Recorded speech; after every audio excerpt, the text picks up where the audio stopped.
जो विधायक बदतमीज विधायक, यहाँ की सरकार को उसकी विधायकी से निलंबित करना चाहिए। सरकार ने एक तरफा कार्रवाई करी है।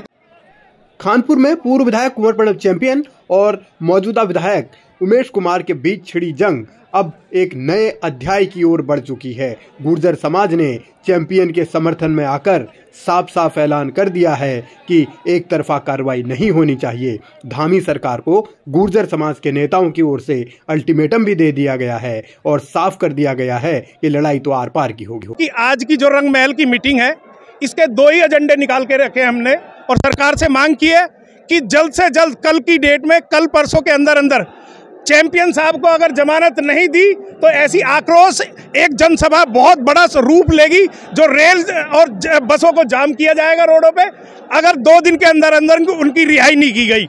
दूसरा, जो विधायक बदतमीज विधायक जिसने रंग महल के बारे में गलत बोला है, उसको सार्वजनिक आके माफी मांगनी चाहिए समाज से, अन्यथा ये समाज उसके पीछे पड़ा रहेगा, उसको छोड़ेगा नहीं।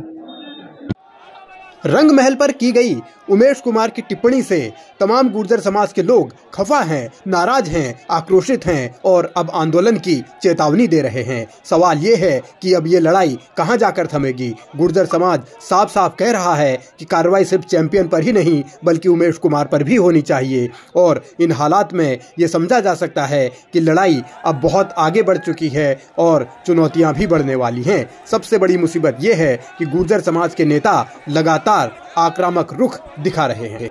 रंग महल में क्योंकि यहाँ पर 29 तारीख की पंचायत रख दी गई थी, उससे पूरे भारत का गुर्जर रंग महल के लिए कूच कर रहा था, तो जो वहाँ से आदमी निकल चुके थे और कुछ लोग पहले से ही पहुँच चुके थे, तो सब ने ये मीटिंग का जब पता पड़ा बीच में, तो सब लोग बहुत वापस चले गए और जो यहाँ पे पहुँच चुके थे वो अपना आक्रोश और रंग महल के बारे में जो उसने बदतमीजी करी है, ये पूरे भारतवर्ष में इसका गुर्जरों में रोष है, तो वहाँ पर जो है इसी गतिविधि के लिए रोष जताने के लिए यहाँ पर सब एकत्रित हुए। क्या मांग है आपके पास? हमारी मांग है कि इसको जो है न्यायप्रिय तरीके से, जो 14 दिन की जो हिरासत में उनको भेजा है और दूसरे दोषी को जो उल्टी सीधी कम धाराएं लगाई है, सरकार ने एक तरफा कार्रवाई करी है, तो उससे हमें सरकार से कि स्पष्ट तरीके से इसकी न्यायिक जाँच कर और जो फेक कुछ न्यूज़ें हैं, कुछ फिल्में हैं जो फेक चलती है बना के लगा देते हैं, उनको सत्य आधार न मान के और हमारे जाने साहब को तुरंत रिहाई करी जाए।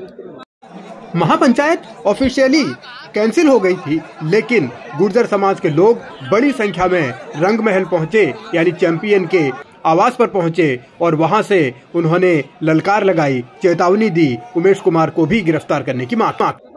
हमारी मांग है चैंपियन साहब पर 307 जो लगी हुआ धारा कट है। हमारी मांग है उसके खिलाफ जो ने हाथ लहराया पिस्टल, उस पर 307 लगे। हमारी मांग है यहाँ की सरकार को उसकी विधायकी से निलंबित करना चाहिए। हमारी मांग है जो यहाँ वो गुंडागर्दी करके गया वो यहाँ माथा टेक कर माफ़ी मांगे, और नहीं तो समाज उसका निर्णय खुद करेगा, उसका इलाज खुद करेगा। दो नेताओं की लड़ाई ने इतना माहौल बिगाड़ा कि अब मुद्दा सामाजिक हो चुका है और गुर्जर समाज सीधे सीधे इसे अपने आप पर हमला मान रहा है, अपना अपमान बता रहा है, रंग महल का अपमान बता रहा है और उसी अपमान का हिसाब बराबर करने की बात कही जा रही है। सवाल है कि इन हालात को संभाला कैसे जाएगा। सवाल है कि ऐसी नौबत आने क्यों दी जा रही है। सवाल है कि सिस्टम में खामी कहाँ है।